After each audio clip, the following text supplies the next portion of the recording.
Cara Alkitab paling efektif dalam mengatasi godaan setan. Shalom semuanya. Di zaman sekarang, setan tidak datang dalam bentuk yang menakutkan, seperti dengan tanduk atau taring untuk menyerang kita.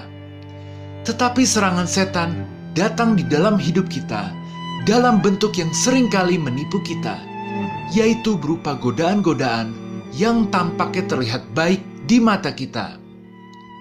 Tanpa kita sadari, iblis suka menggoda kita dengan hal-hal yang terlihat bagus dan meyakinkan agar kita bisa memenangkan apa yang kita inginkan dengan cara dunia. Setan secara terselubung terus menggoda kita dengan berbagai cara agar kita bisa menjadi serupa dengan dunia ini. Setan melalui berbagai cara seperti kejadian sehari-hari yang kita alami, atau media sosial yang kita lihat, atau hal lain yang kelihatan normal lainnya, ingin merubah mindset kita agar kita kembali menjadi manusia lama yang sebenarnya telah kita tinggalkan setelah menerima Tuhan Yesus.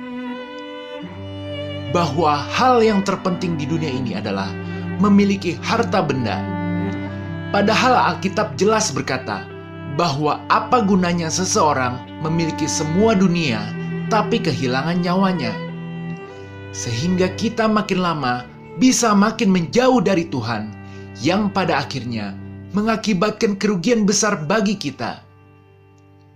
Seperti kisah istri Lot yang menoleh ke belakang dan akhirnya menjadi tiang garam pada saat sedang diselamatkan Tuhan. Kita pun tidak boleh lagi memandang ke belakang, yaitu menjadi manusia lama kembali. Karena seperti yang tertulis dalam Efesus 4 ayat 22-24, yaitu bahwa kamu, berhubung dengan kehidupan kamu yang dahulu, harus menanggalkan manusia lama yang menemui kebinasaannya oleh nafsunya yang menyesatkan, supaya kamu dibaharui di dalam roh dan pikiranmu, dan mengenakan manusia baru yang telah diciptakan menurut kehendak Allah di dalam kebenaran dan kekudusan yang sesungguhnya. Maka setelah kita mengetahui betapa berbahayanya godaan setan bagi hidup kita ini, kita harus mencari cara yang paling efektif di dalam Alkitab agar tidak lagi terus jatuh dalam godaan setan.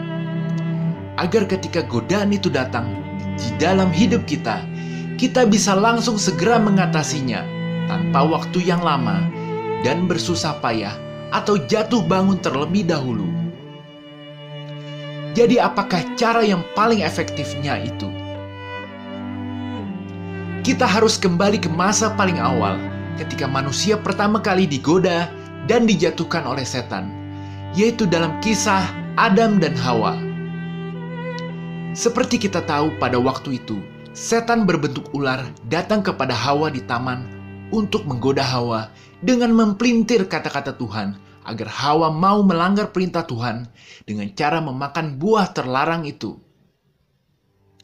Kita harus mempelajari cara Hawa merespon godaan setan, karena di situ terletak pelajaran berharga yang paling efektif dalam mengatasi godaan setan. Respon Hawa tertulis dalam Kejadian 3 ayat 6. Perempuan itu melihat bahwa buah pohon itu baik untuk dimakan dan sedap kelihatannya. Lagi pula pohon itu menarik hati karena memberi pengertian. Lalu ia mengambil dari buahnya dan dimakannya, dan diberikannya juga kepada suaminya yang bersama-sama dengan dia, dan suaminya pun memakannya. Perhatikan bahwa Hawa telah melihat. Karena Hawa telah melihat buahnya, maka Hawa tergoda untuk memakan buah yang tidak diizinkan oleh Tuhan. Disitulah kesalahan Hawa. Andai kata Hawa tidak melihat buah itu, dia pasti tidak akan tergoda. Karena tindakan kita itu diawali dengan melihat. Maka di sini kita bisa ambil pelajarannya, yaitu ketika kita dengan hikmat telah membedakan bahwa ini bukan berkat dari Tuhan, tetapi merupakan godaan setan, seketika itu juga kita harus berhenti melihat godaan itu. Jangan melihat sesuatu yang menggoda itu. Berhenti memikirkannya. Anggap tidak ada. Tekankan dalam pikiran bahwa kita hanya mau melihat apa yang dari Tuhan saja, karena disitulah yang terbaik akan muncul dalam hidup kita pada waktunya. Godaan dapat dikalahkan dengan cara kita tidak usah memandangnya, langsung anggap tidak ada.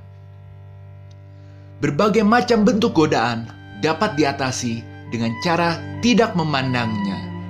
Jika kita masih memandang godaan atau dosa itu, kita kemungkinan akan jatuh gagal.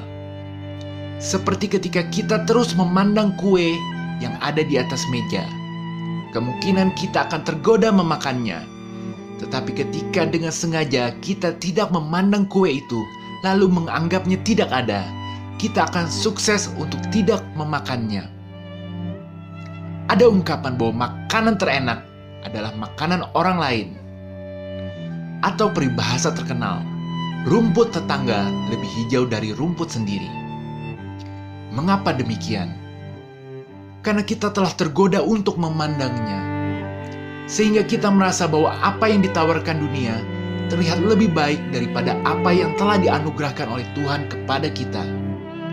Namun pada kenyataannya, Tuhan Yesus adalah roti hidup bagi kita.